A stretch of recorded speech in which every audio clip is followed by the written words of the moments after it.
Tu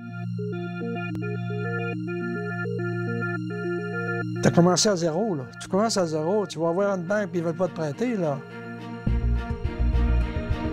C'est commencé à zéro, ça. Et aujourd'hui, on est rendu là.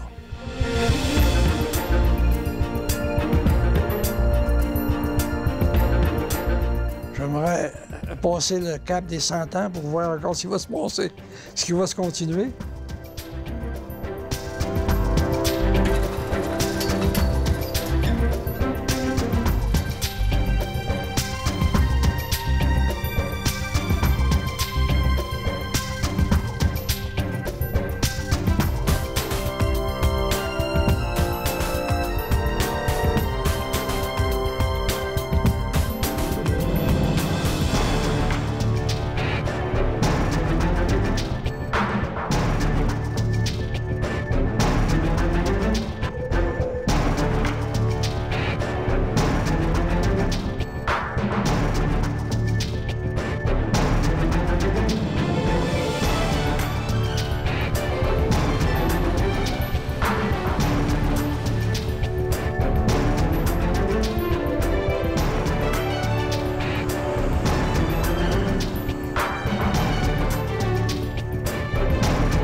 Après ma 7e année, ma grand-mère, qui était pieuse, elle voulait faire un curé avec moi.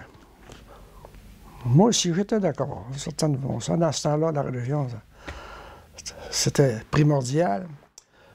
Fait que ma grand-mère m'a payé 2 ans au séminaire de Chicoutimi. C'était 2 ans. Mais je te dirais bien que le latin puis le grec, là, moi, là, ça me passait pas trop par les oreilles. J'en avais mon voyage. Au bout de 2 ans, j'ai lâché. Je me suis revenu ici, puis au bout d'1 an, la guerre s'annonçait contre Hitler. Alors, de l'autre côté ici, là, Latcan commençait à construire l'usine. Je me suis en allé là, j'ai donné mon nom comme apprenti électricien. J'ai été transféré à Chipcha comme apprenti électricien encore. On faisait les connexions finales pour que la turbine parte. J'avais la frousse quand j'allais faire les dernières connexions. J'avais peur que là, il y ait quelqu'un qui envoie la turbine en marche, puis que moi je suis là, puis que je tourne avec la turbine. On a fait les 12 turbines. D'un bout à l'autre, on a fini la dernière turbine. Là, ils ont dit, si tu veux, on va te transférer en Ontario. On a des projets en Ontario. Mais là, je venais de me marier. J'avais 19 ans. Je me suis marié à 19 ans. J'étais d'avance, on va dire. Je prévoyais pour faire des enfants pour plus tard. Sans vous autres, on n'existe pas, là.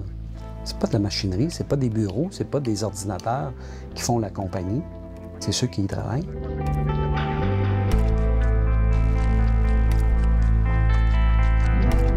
Moi, j'ai la fête de tous mes employés sur mon ordinateur. Puis quand je peux, durant la journée, je les appelle ou je leur souhaite bonne fête. Des fois que j'en manque parce que il arrive tellement plein de choses dans une journée que j'ai pas le temps de le faire. Quand quelqu'un pense à toi et qu'il te souhaite bonne fête, c'est parce que tu es important pour lui. Ben moi, mes employés sont tous importants pour moi.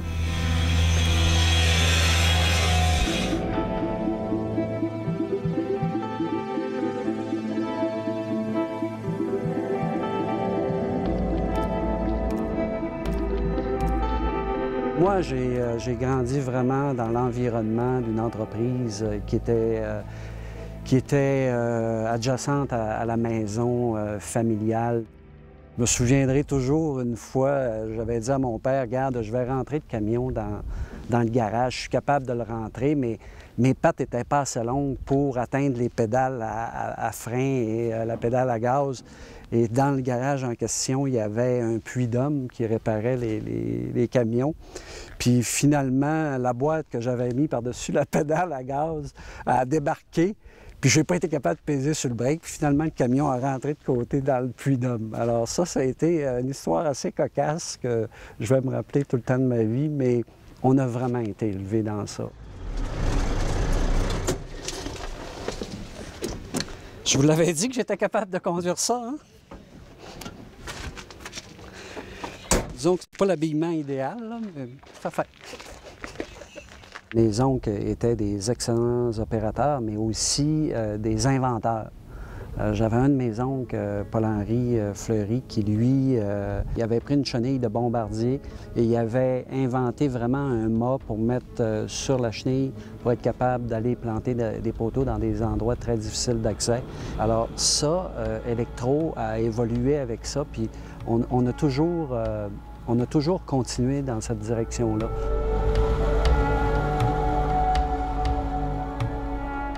Ma mère a toujours été quelqu'un de très attentionné envers tout le monde. Que ce soit ses enfants, que ce soit la famille. Ma mère a toujours, à tous les jours, prié pour nos employés, pour pas qu'il arrive d'accident. Elle demandait toujours au bon Dieu, Seigneur, protège nos employés pour pas qu'il arrive d'accident.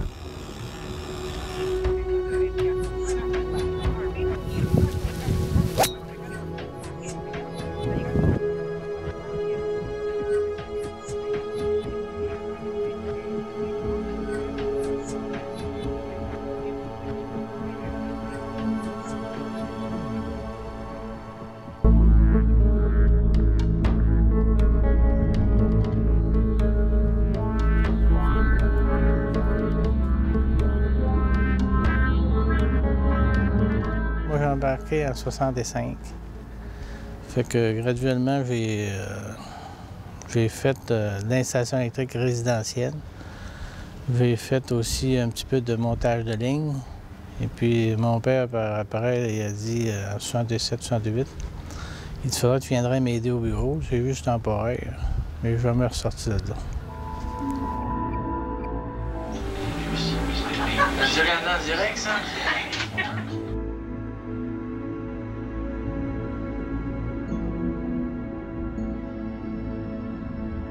Ah, bien, c'est sûr, si on avait resté juste dans la région, ça fait longtemps qu'on serait mort. Hein?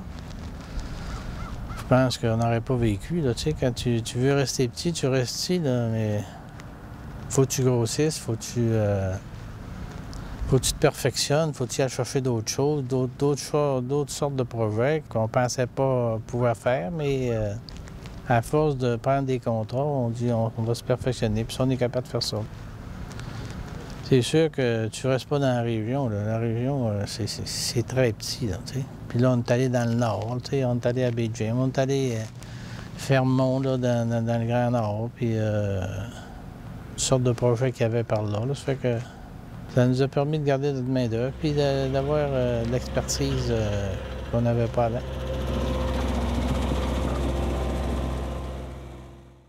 C'est sûr, l'avantage, c'est que tu travailles pour toi. Tu travailles pour la famille, puis chacun essaye de faire grandir la famille.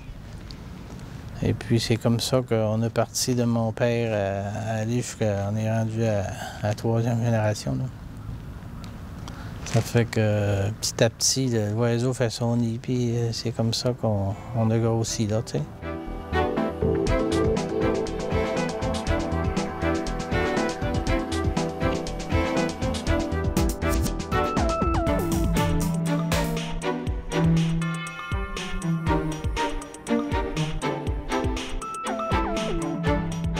C'est sûr quand on était plus jeune, les fins de semaine, on avait accès au bureau à cause de l'accès de la maison à mon grand-père, qui est en haut.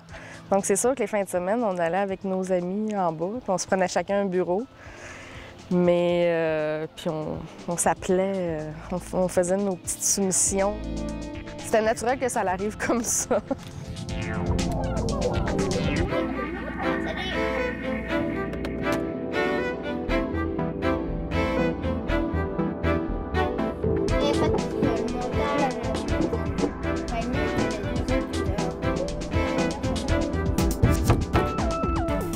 On aurait pu devenir qu'est-ce qu'on voulait. Il n'y avait pas de chemin qui était dicté. Mais tout le monde a tourné, on a tout fait la continuité, on a tout embarqué dans le projet, à mon grand-père, dans le fond.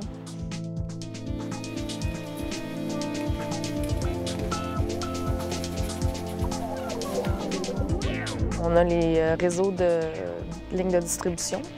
On construit aussi des réseaux de postes de distribution. On construit des réseaux collecteurs éoliens. Le département implantation poteaux et ancrage. On a tout ce qui est canalisation. On construit des réseaux de télécommunications partout au Québec. On est propriétaire d'un réseau de fibre optique au Québec. On va avoir la division de lignes de transport. On peut aussi faire de l'élayage et de l'abattage d'arbres. Nos deux premiers clients, qui sont Bell Canada et Hydro-Québec, on les a toujours après 50 ans. Donc je pense que la qualité du service est très reconnue dans le milieu. En plus de ça, dans un autre secteur, Jean-Pierre et Régent ont toujours une compagnie ensemble qui s'appelle Comroll. Quand j'ai fait la poulie, j'aurais pas pensé qu'un jour on en vendrait 30 000. On a un beau produit, puis il n'y a personne qui a égalé la qualité de ce produit-là. Une invention part d'une idée. Donc, il suffit d'y penser, puis mettre ça en action. Il a le goût d'être encore là, puis de donner son point de vue. Je pense qu'il y a une sagesse, puis il y a de l'expérience en arrière de la cravate. Son opinion est très importante. Pour vous montrer que je considère mes ancêtres, je vais faire ça pour le centenaire de Saint-Cœur-de-Marie.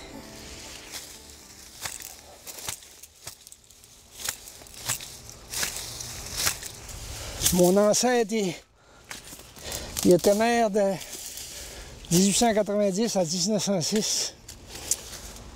Puis moi, 58, 72, 118, 119. Fait que ça démontre qu'on avait ça dans le sang et dans les gènes, gars. Il était maire, moi j'étais maire. Puis des fleuris, je pense qu'il y en a 4 ou 5 qui étaient maires. J'ai commencé à travailler pour la compagnie électrique du Saguenay, que les gens appelaient normalement Saguenay électrique. C'était une filiale de Alcan. Ma compagnie, je peux dire que quand il y a eu le Jean Lesage, qui est maître chez nous, puis qui voulait étatiser l'électricité au Québec, Jean Lesage, il a signé le livre d'or à l'Hôtel de Ville, alors que j'étais maire en 1962. 1960. Clément et ses enfants, Sylvain et Jean-Pierre. Ils avaient le petit béret comme les Français, hein? Il avait commencé déjà à donner des contrats à Montréal à des entrepreneurs pour les lignes, bâtir des lignes, planter des poteaux, tout ça. J'ai dit à mon surintendant de la compagnie, j'ai dit, M. Roch Boisvert, qui s'appelait, je me rappelle encore de son nom parce qu'il est resté marqué. Monsieur, il était ingénieur, il dit, l'hydro s'apprête à prendre Saguenay électrique, puis acheter, parce que la compagnie était bien contente, parce qu'il ne faisait pas d'argent avec ça. J'ai dit, est-ce que vous seriez prêt à m'aider si je partais en affaires? Je m'aperçois qu'à Montréal et à Québec, ils commencent à donner des contrats aux entrepreneurs. Moi, ça m'intéresserait de partir en affaires. J'ai des enfants, puis l'avenir, j'y pense. Ben, il dit oui, on va t'aider. Si tu veux t'organiser, on va te donner un petit coup de pouce. Ça ferait mon affaire. Ça, c'était en 59. J'y ai pensé pendant 1 an. Je n'ai pas pris ma décision tout de suite, là. La nuit, je me réveillais et je disais, est-ce que je fais une bonne affaire? Aujourd'hui, j'ai mon salaire à tous les mois, en tout cas. Là. Avant ça, c'était tous les 15 jours, là, tous les mois. Il n'est pas gros, mais il est permanent, puis ça va être à vie. Mais les enfants qui vont pousser, qu'est-ce qu'ils vont faire dans la vie.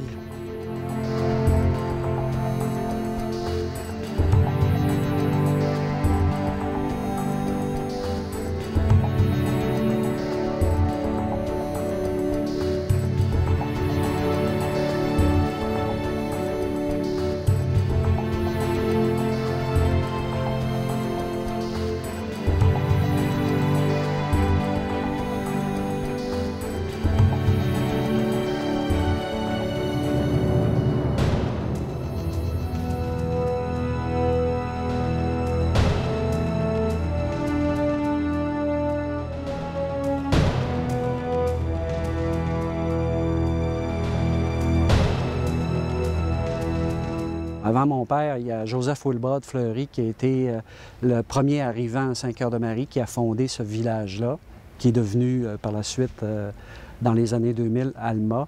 Mais mon père a fait beaucoup de développement domiciliaire dans ces terrains-là. C'est tous ces terrains à lui. Il y a eu à peu près une cinquantaine de maisons qu'il a développées dans ce coin-là aussi.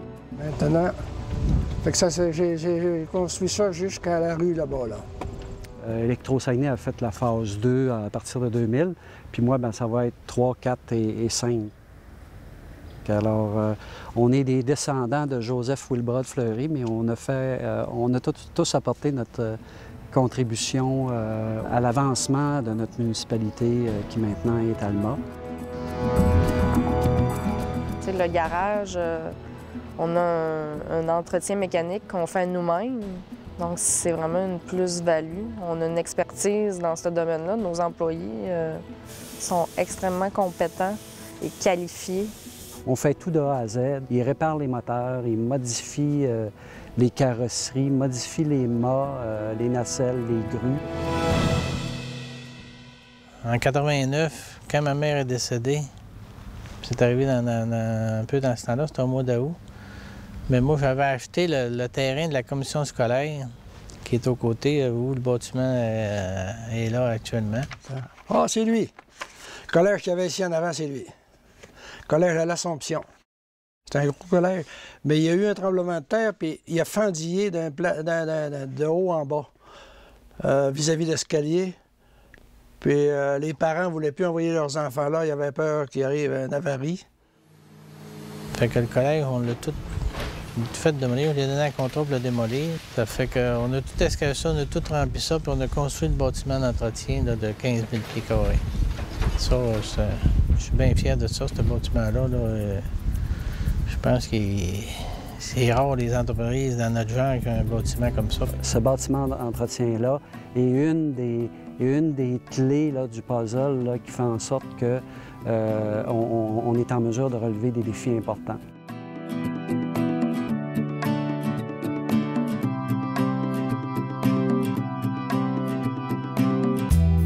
Notre équipement est à la fine pointe.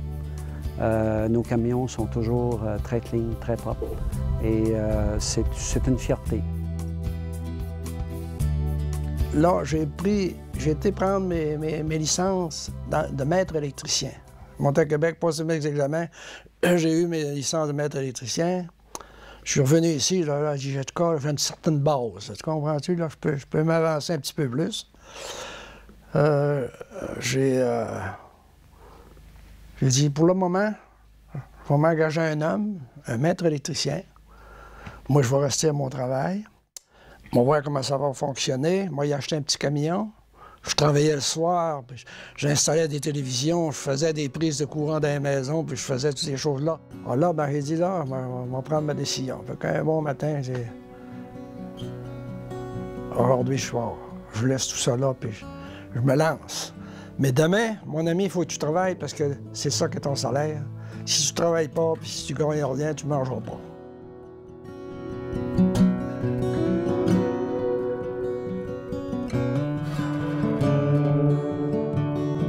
Non, je suis fier. Pour moi, mon bien-être, pour mon orgueil, si tu veux, mais aussi pour mes enfants qui ont un avenir devant eux. Puis des petits-enfants aussi. Puis arrière, même petits-enfants, même les arrière-petits-enfants. Parce qu'ils passent tous les jours ici pour aller à l'école, puis qu'ils me saluent, puis bonjour.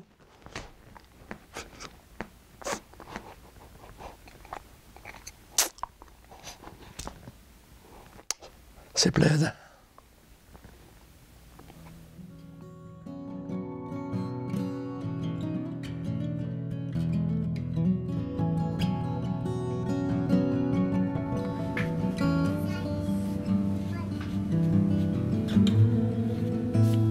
Non, mais tu sais, les petits-enfants passent, bonjour papy, puis ils viennent m'embrasser, tu sais.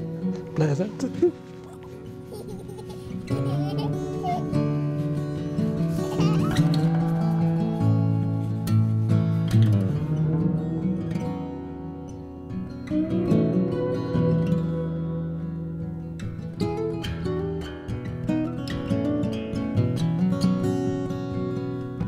C'est vraiment l'avenir, là. Je veux dire, du vent ici, on en a. Les réseaux collecteurs éoliens, c'est très important. C'est des bons contrats, puis on a une expertise pour ça.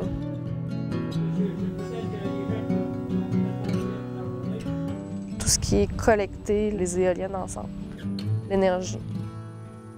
Moi, je trouve ça gracieux. Je trouve que c'est une énergie qui est propre.